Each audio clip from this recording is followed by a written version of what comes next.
My name is Emily, and I'm 43 years old. I've been married for 21 years, and I have a 20-year-old son. My husband's name is Robert, and he's 55. I work from home these days. I've loved this family for 20 years. Or at least, I thought I was happy. I want to share the story of how I almost lost it all. I grew up in a foster home since I was 1. By the time I was aware of my surroundings, Elisa, the director of the children's home, was like a mother to me.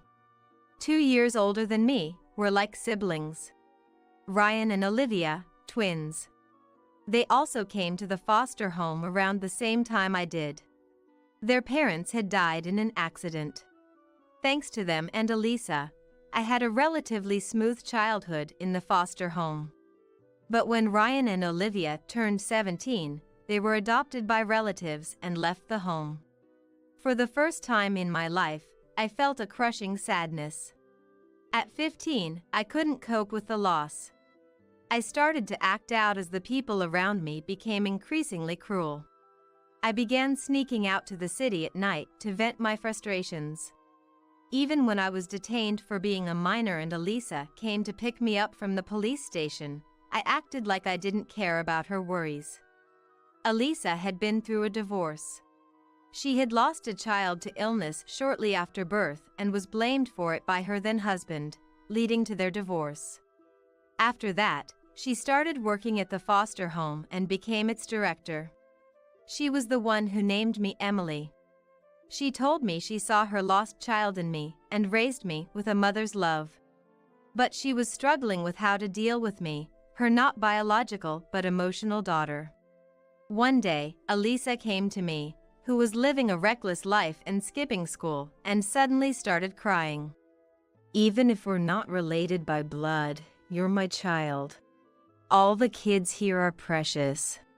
But I'm only human, and I have special feelings for you." She stroked my head, saying, "Emily, Emily," and started crying. "I should have hugged you like this sooner. I'm sorry." She kept apologizing. For some reason, I felt both sad and relieved, and I hugged Elisa tightly while crying loudly. As an adult, I realized I was crying out of happiness, thinking someone needed me.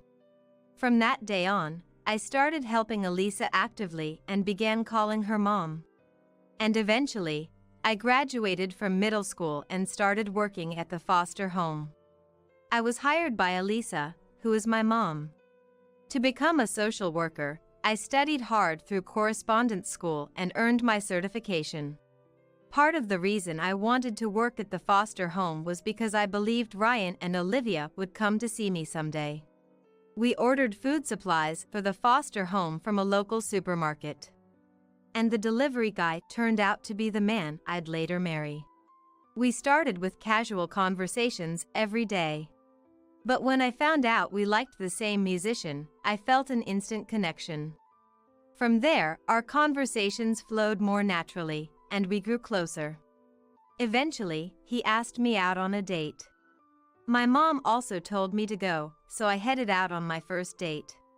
Since it was my first date experience at the age of 21, I was so nervous that I couldn't speak normally.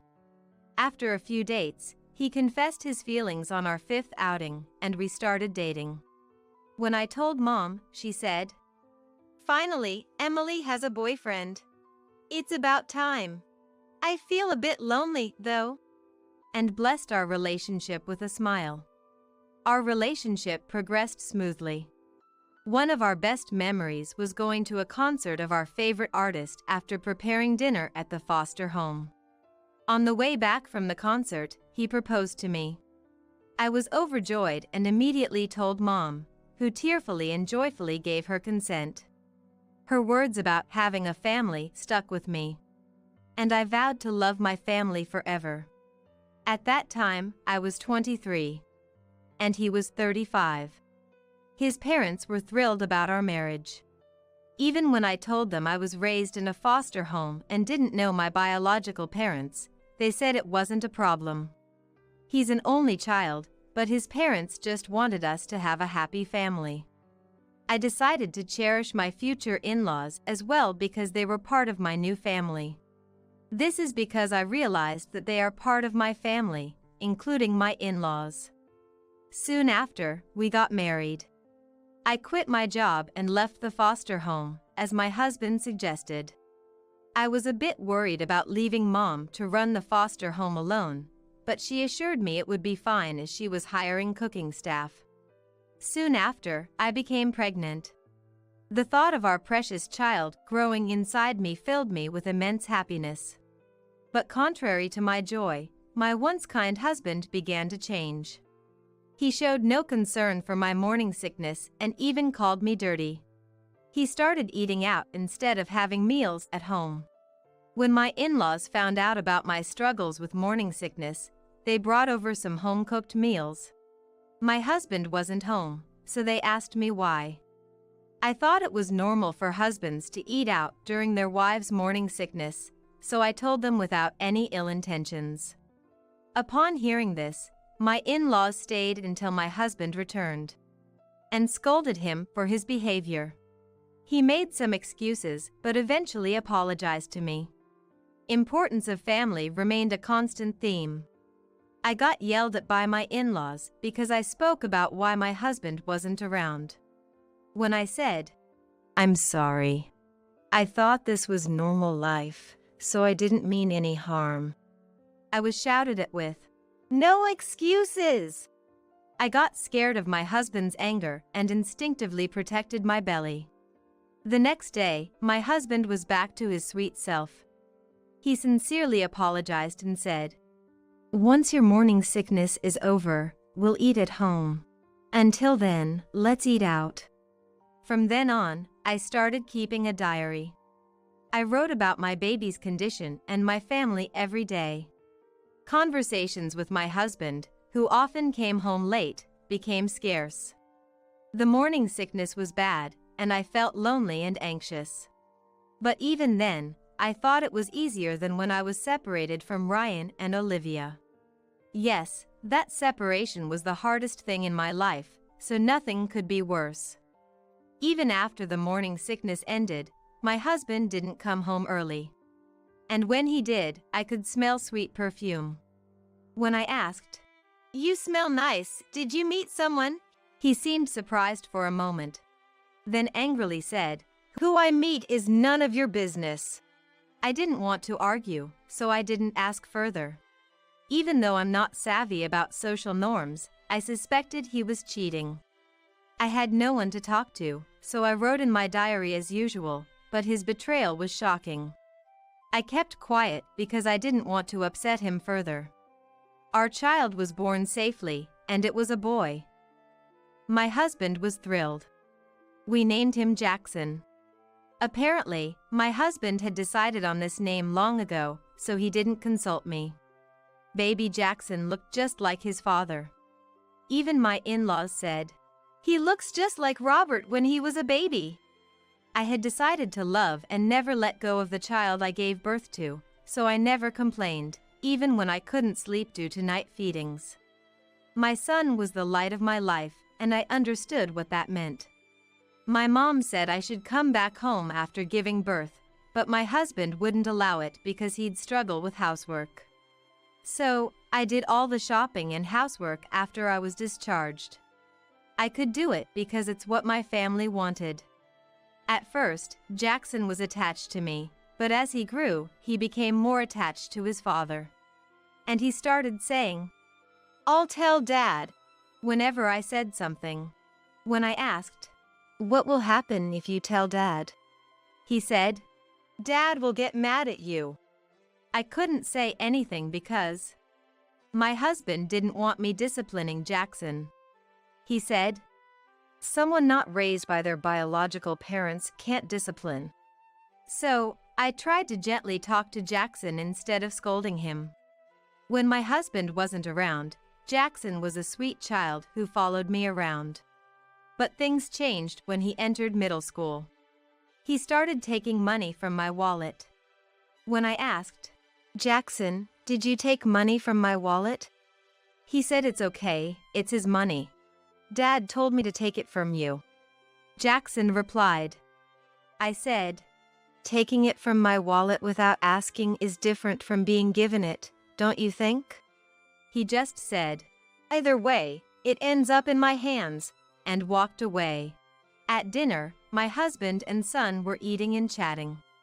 Jackson told his dad that I scolded him for taking money from my wallet. Hearing this, my husband started complaining to me. How dare you, a high school dropout raised in foster care, interfere? I'm the one disciplining Jackson. I said, I just told him it's not okay to take money without asking. My husband told Jackson, it's fine at home, but never take from other people's wallets. Jackson said, I know that, Dad. Smiling. My husband praised him. That's my boy, you get it. From then on, both lectured me, saying, don't interfere with what we're doing. You're just a foster kid with limited education. I wondered, is it okay for family to just take money like that? But I kept quiet, not wanting to upset them. One day, I went to visit the foster home with my mom. She was delighted to see me. We had a good chat as the kids were at school or daycare. Mom said, let's go buy mobile phones today, one for you too. I didn't know what a mobile phone was, as I never watched TV. But when Mom explained, even I, who lacked material desires, wanted one. The idea of connecting to the world was appealing. I felt awkward about her buying it, but we went to the store.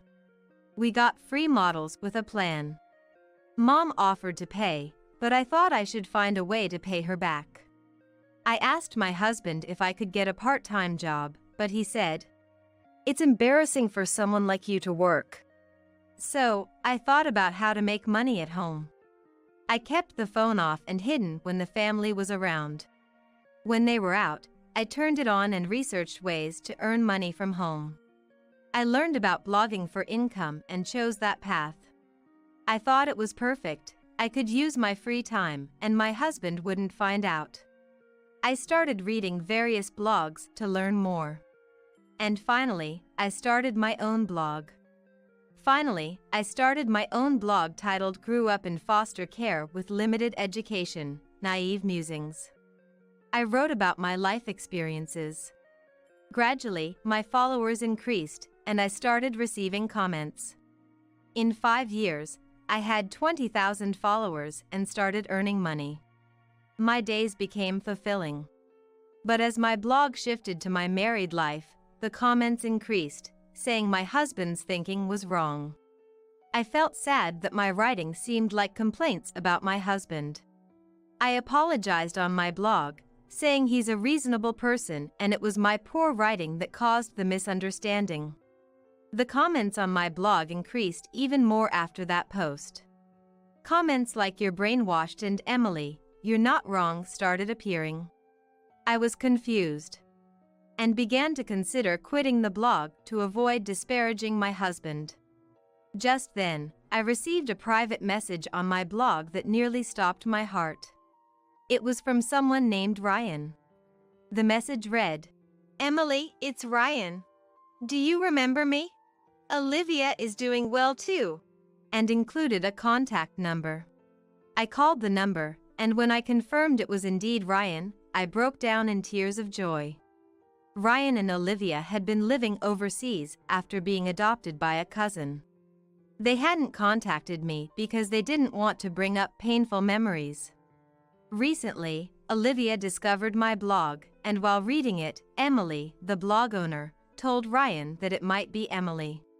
Recently, Olivia found my blog and suspected it was me. Ryan read it too, saw their names, and reached out. He apologized for not contacting me sooner and thanked me for the love I'd shown them in my blog. I truly felt that starting a blog was a good thing. I met Ryan and Olivia at the foster home where my mom works. I thanked my mom for the phone that led to my blog income and told her Ryan and Olivia were coming. She was thrilled. Now that I had an income, I switched the phone bill to my account. I set up my mom's phone so she could easily read my blog and headed home. I got home a bit late. And Jackson, now 20 and commuting to college, was already there. As soon as I walked in, he demanded, "Give me $200. I didn't have it on me, so I refused, and he started yelling and throwing a fit. Scared, I headed for the kitchen. On the way, I saw my wallet tossed on the floor, emptied of cash. I remembered the blog comment, "Emily, you're not wrong," and began to think that maybe it's not okay for a child to take a parent's money. My husband came home and was shocked at the state of the house. I told him honestly that Jackson had thrown a fit because I didn't give him money. He yelled, "It's not your money, it's mine. If Jackson needs it, just give it to him. You have no right to it, you parasite." I finally asked the question that had been on my mind. "Why did you marry me?" He said, "Everyone else was getting married, and I thought you'd be submissive." "Just that?" I asked. "What else could there be? You think you're attractive? If you have a problem, leave. Go back to the director of the children's home who isn't even your birth mother. I don't need this boring home life," he said and stormed out, telling me to clean up. I couldn't sleep a wink last night.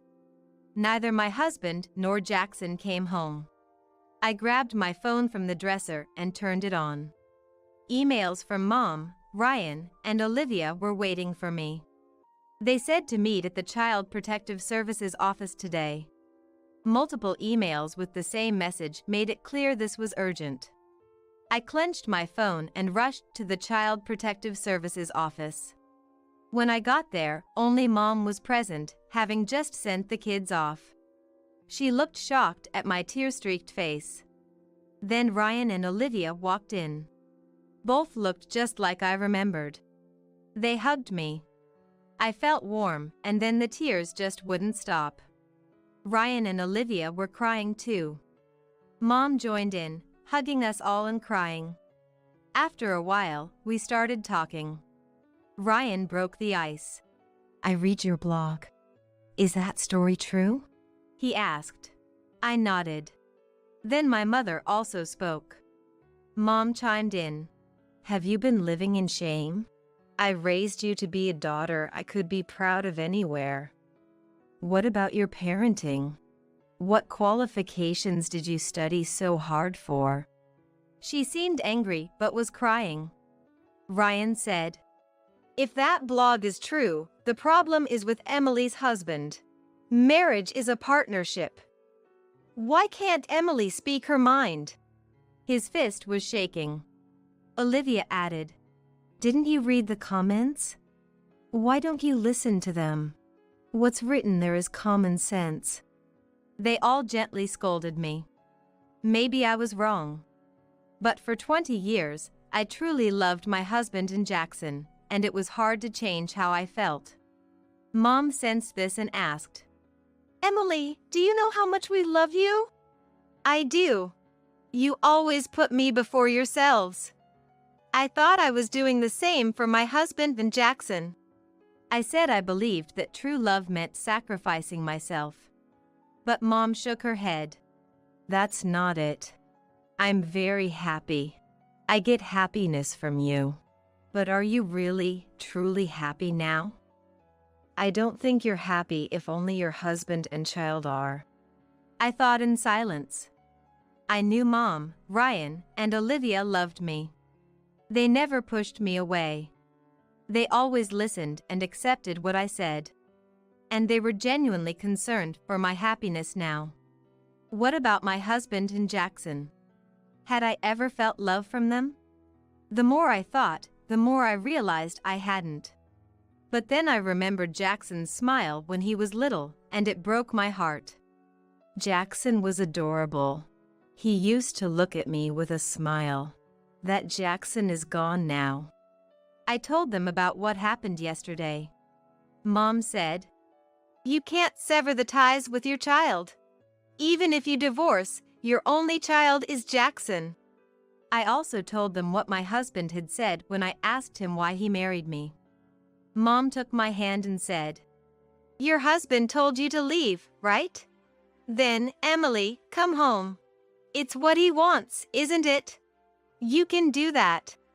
I think she was leveraging my misguided belief that what my family says is for the best, a belief almost akin to brainwashing. So, I thought it would be better for the family if I got divorced. Even facing the prospect of leaving my family, I realized it didn't hurt as much as when I had to part with Ryan and Olivia. I went home and said to my husband and Jackson, "Let's get divorced. I'll be the one to leave." Just as I suspected, my husband and Jackson were thrilled. "Good riddance to the parasite. Awesome. Lucky us." Seeing their joy, I was convinced that I was neither needed nor loved by them. I thought this was for the best, got their signatures on the divorce papers, and left the house with my few belongings. On the way to the Child Protective Services office, I strangely didn't feel sad.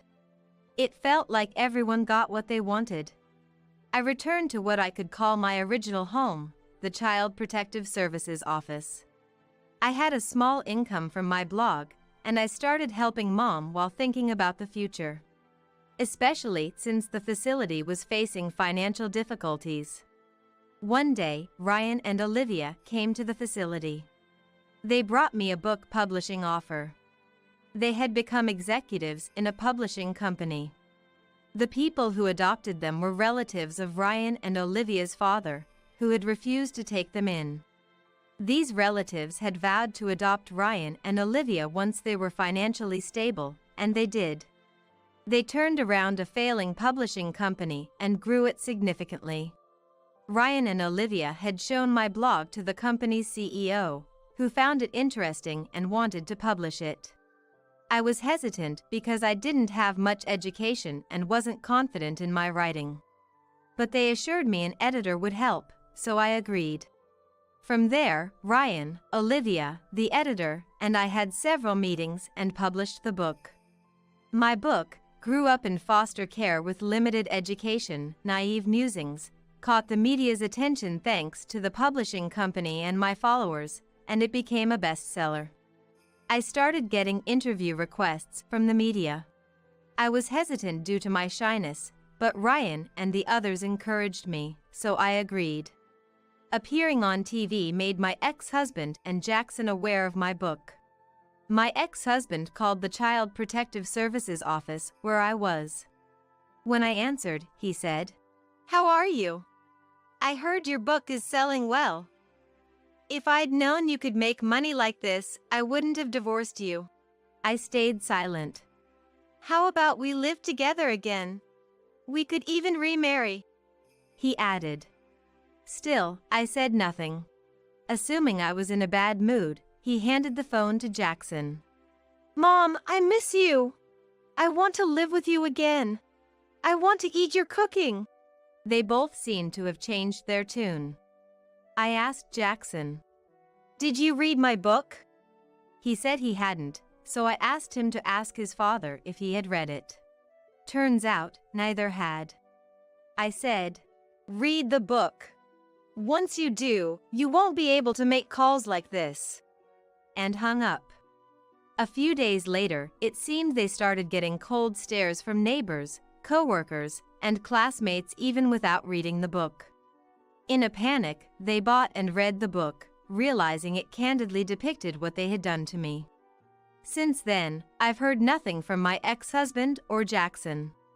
My ex-husband reportedly won't forgive me for making him feel small.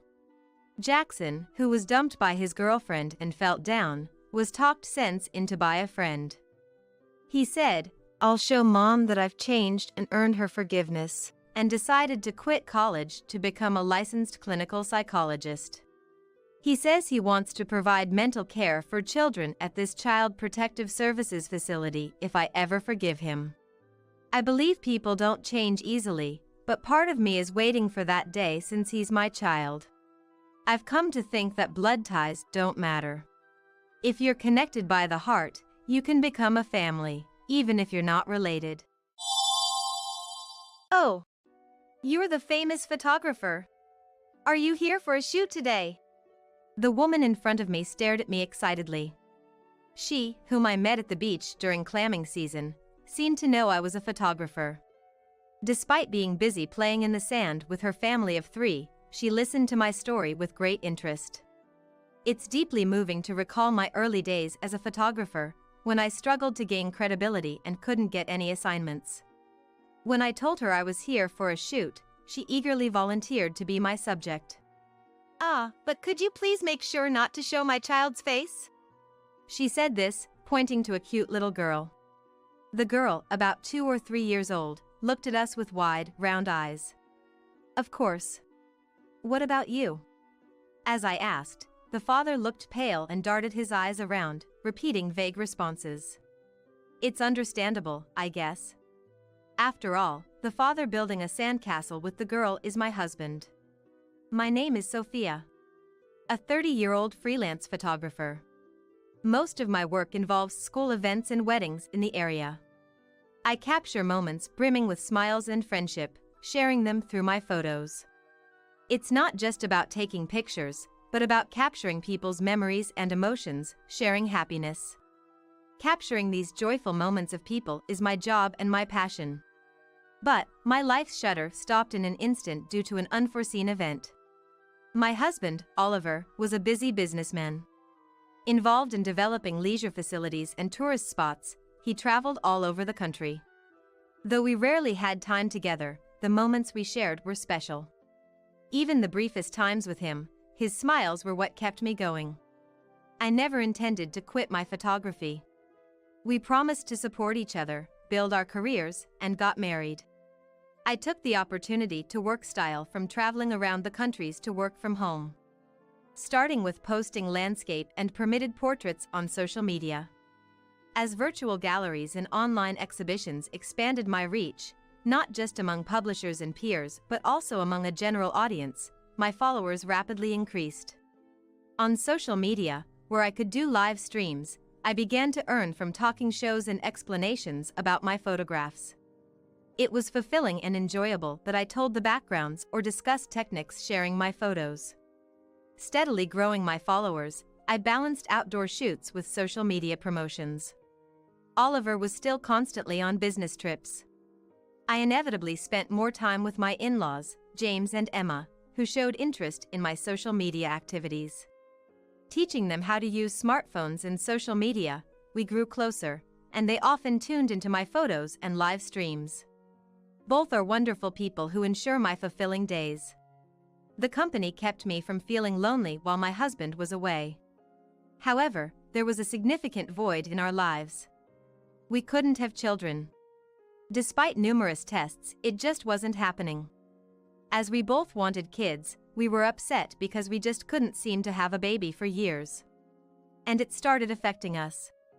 Oliver, who once supportive, grew tired of the financial strain and frequent hospital visits, and became increasingly discouraged about infertility treatment.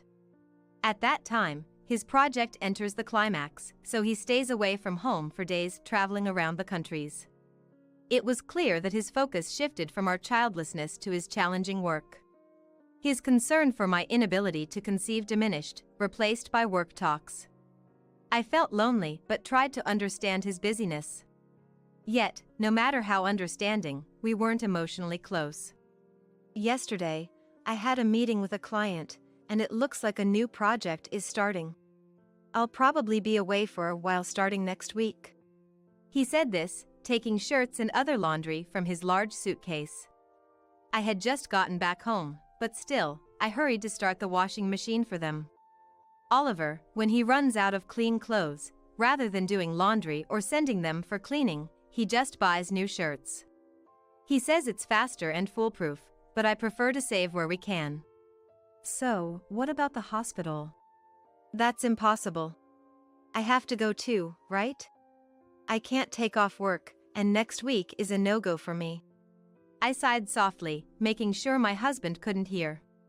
I had made a hospital appointment, but there's nothing I can do if he's out on a business trip. It would be inconvenient for his company, and I was happy that his hard work was being recognized. I didn't want to be a nuisance. Well, but I'm busy too, and it's tough. You also out working on a shoot, right? Let's both keep up the hard work. Yeah. Take care of yourself too, Oliver. I was dismissed so easily, yet I didn't speak my mind. Maybe he doesn't want kids anymore. But I'm too scared to ask if that's really the case. Should I just accept it quietly, or should I bring it up, even if it's roundabout? I'm torn. I'm good at capturing people's joy and sorrow through my camera. But now, I'm just going through the days, not even aware of my own feelings. I feel like I'm getting trapped inside the frames of my photos. Then, one day, a well-textured white envelope arrived at our house, with a logo of a famous resort company on it. It didn't seem like just another piece of direct mail, so I hurriedly opened it. Inside was a voucher for a stay at a luxury hotel by the sea. And it appeared to be for 3 people. Why was this sent to us? With a sense of foreboding, I quickly went to my husband. Oliver, this came in the mail.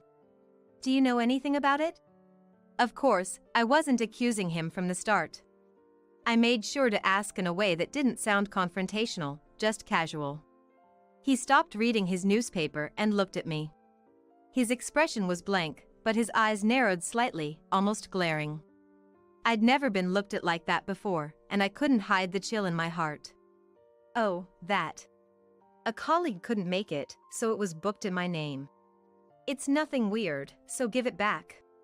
He reached for it. Without saying a word, I handed over the envelope and tickets. Oliver snatched them from me. But when he saw the name on it, he looked back at me, clearly annoyed this time. This is addressed to me, right? Don't open my mail without asking. I was taken aback and quickly apologized. But with my husband in sales, various DMs arrive. I've been disposing of the ones that come home without much thought, so I was surprised at his reaction. I'm sorry. I didn't know if it was direct mail, just wanted to check.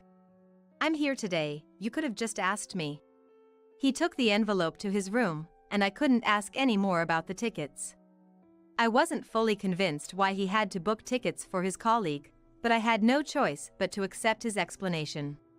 But then, not even half a month later, something else happened.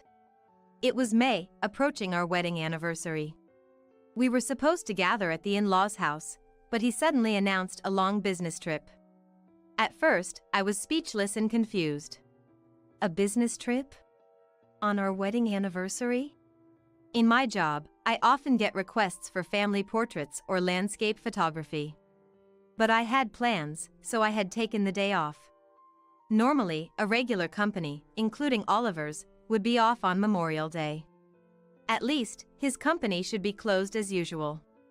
He shrugged his shoulders lightly and forced a smile. It was a sudden decision, had to be done. I can't help but work through the holiday, so please go to the gathering for me.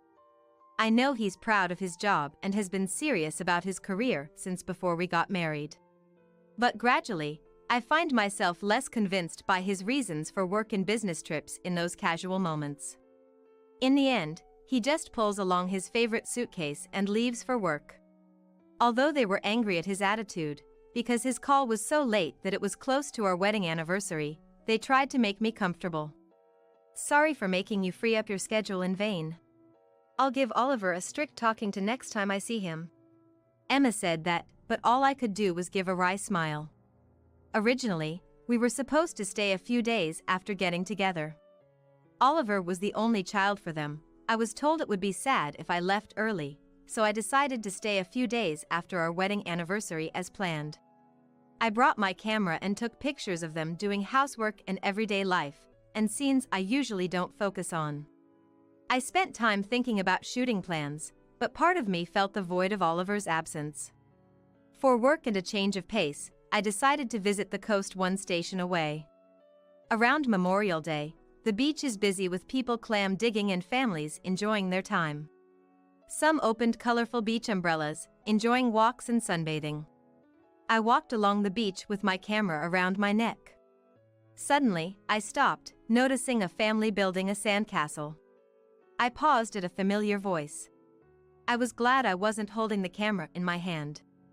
I thought that right in front of that scene, I wouldn't have been able to keep from dropping something. There was Oliver, with a young woman and a toddler, surrounding a sandcastle. They looked like a happy family, gathering white sand and shells. I couldn't believe my eyes. But then, the hotel tickets that arrived home, his frequent long business trips, his indifference, all came back to me. It would have been an ideal family scene for a photo shoot if it were a work assignment. But I couldn't believe my own husband was in it. The toddler, maybe 2 or 3 years old, seemed to match the time when I felt Oliver drifting away. He already had another family. Whether his real child or not, my intuition as a wife told me there was a blood connection. I felt like a glass frame in my heart was shattering. The photo inside that frame was supposed to be full of our happy smiles. I decided to speak up. Not to Oliver, but to the woman playing with the toddler. The woman, wearing a large straw hat, looked surprised as I suddenly spoke to her. I managed a smile and apologized for the abruptness. Then I pulled out my business card, explaining I'm a freelance photographer. My card only had my professional name, but also included my social media contact details. The woman looked interestedly at the card, then started searching for me on her mobile phone. Meanwhile, Oliver, fully aware of me, stared frozen at a point on the sand. "Would you mind if I take a photo of your family? I sometimes do live streams showing photography tips." "What? Sophia, I know you. I follow you. You post tips for mobile photography, right?" She was excited, unaware of my situation, happy to be approached by a minor celebrity on social media. I was surprised she was a follower, but her enthusiasm seemed to extend to agreeing to a live stream as well. When I boldly invited her, she was all in before I could finish. "Of course!" exclaimed, overjoyed. I felt guilty for deceiving, but my goal was to somehow document the other family Oliver had. "Can you teach me some photography tricks for mothers? Oliver, you're okay with that, right?" Oliver, caught off guard, was in a panic. I could tell he was desperately trying to avoid looking at me and thinking of an excuse. "Maybe we shouldn't, show faces. I do model for brochures, Oh, could you make sure not to include the child?" Later I learned that the other woman, Amelia, was a model he met through his company's PR work. Of course, I agreed, carefully adjusting the mobile phone camera to keep the child out of the frame. I set up for immediate streaming and started a live broadcast under the guise of teaching Mother Amelia. With the child out of the picture, Oliver, who was attending to her, became the center of the screen. His strange smile was interpreted positively by viewers, quickly spreading as him being cute but nervous. After the live stream, I thanked them and left. But it wasn't long before Oliver chased after me and stopped me. He had left Amelia and the child behind. I just asked him, "What are you thinking?" But he just stood there, sullenly silent. Probably, being with Amelia was awkward, so he ran to me. What did he intend by stopping me? Finally, he spoke. "Sophia, please understand." How can I understand without a proper explanation? Well, I can guess after seeing. But I had no choice. I had a child with her before we had one. It's fine. Amelia's family is wealthy, and she said she doesn't need to marry me. Oliver finally confessed the truth, defiantly. I couldn't believe a young woman who got pregnant would say something so convenient. Probably, she knew he was married. "I wanted a child. But you couldn't have one. She is nice and honest, and the child is adorable, looks just like her. But that doesn't mean I've come to dislike you or hate living with you." His words were incoherent, leaving me at a loss. He seemed to argue for maintaining the status quo. "I won't trouble you. This situation is perfect for me. Isn't this good enough?" As if that's an excuse. I should have argued back. But I was so overwhelmed with pain, I lost my voice. My husband, seeing me silent, sighed as if he had convinced me, and was about to leave. But then, unexpectedly, two people arrived. It was James and Emma. Oliver! Who is that woman and child? James, red-faced, shouted. Oliver was shocked by the sudden appearance of his parents. What? Why? I saw it on the live stream notification. Who is this long business trip with? Skipping home visits, with an unknown woman, and even a child. Before James could stop her, Emma stepped between Oliver and me, protecting me, sharply addressing Oliver. I was also shocked. They had seen the live stream on social media and realized something terrible was happening. Shocked by the sight of Oliver appearing as a couple with an unknown woman, they rushed over. Confronted by his parents, he ended up confessing everything about his relationship with Amelia and their child. Such a disgrace to the family. He was struck by a strong slap from Emma, who was rendered speechless. James glared at him with an expression so terrifying that I thought he would have punched him if not for the slap. They left Oliver behind and took me to their car. Following their apologies and strong recommendation, I decided to divorce. After exposing Oliver and his affair with Amelia and securing compensation from them, things settled down for a while. However, as the divorce proceedings and investigations went on, various truths came to light. Firstly, Amelia truly knew Oliver was married. Given her willingness to have a child without marriage, it seemed she had prepared herself to some extent for a relationship with a married man. She had tried to keep the issue under wraps not just for money, but probably to keep Oliver around as long as possible. Upon realizing this, she became outraged and blocked all my social media accounts. Not only that, she started posting recklessly on various platforms, inadvertently revealing herself as the other woman, which only garnered sympathy for me. Her relationship with a married man caused trouble in her family home. Being driven out and nearly losing her home, she brazenly tried to live in my former in-laws' house. Naturally, they firmly refused to let her set foot on their property. Next, Oliver's secrets began to unravel. During the compensation claim investigation, numerous women and men connected to him came forward. It turned out he had repeated affairs during his business trips, with several partners over multiple occasions. Some of these affairs involved women who were engaged or married. I decided to send the data from the infamous live stream. A little investigation would reveal that I, the legitimate wife, was the streamer, and the people on camera were Oliver's mistress and their child. As a result, women who were deceived into thinking he was single and husbands whose wives were taken from them became angry and sued Oliver. He faced lawsuits from many people, including me, with no choice but to accept them all. As the truth about my husband continued to emerge, Amelia fled with her child.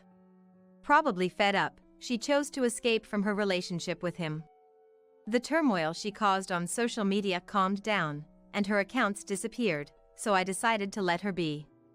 However, considering her nature of boasting about affairs on social media, it was unlikely she would just disappear.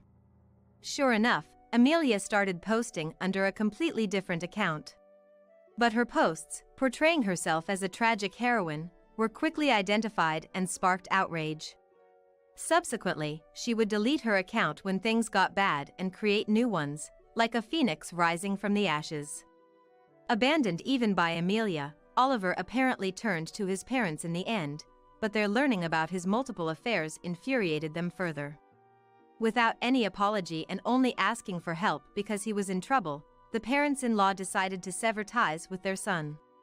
After the infidelity scandal, Oliver was burdened with a significant amount of compensation. As legal proceedings progressed, inquiries from mistresses and their husbands poured into his company, complicating the situation further. Worse still, this wasn't the worst outcome. His face being exposed on social media and the revelation of a child from an affair was an unprecedented scandal, especially since it happened during a business trip.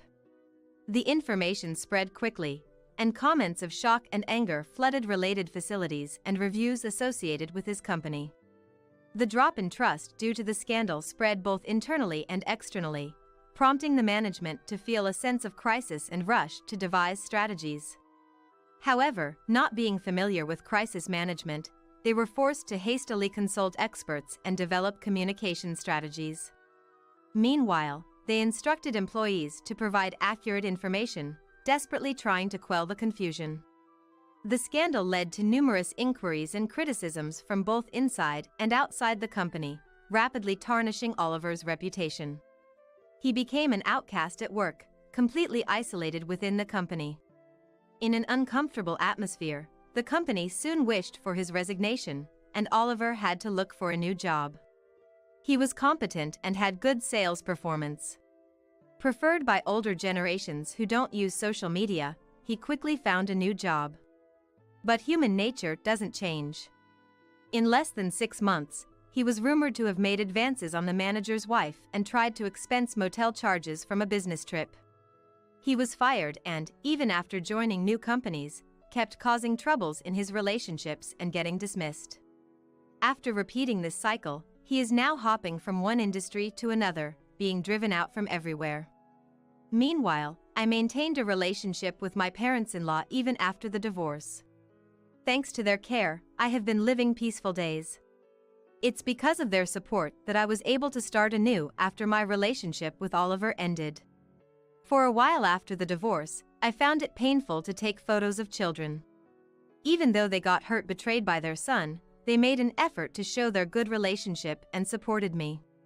They helped me realize that my relationship with Oliver wasn't everything about marriage. They cared to give me the strength to believe again. One day, I captured a photo of my parents-in-law talking peacefully. I plan to feature this photo in my next online photo exhibition. They were quite embarrassed, but I think they'll be happy in the end.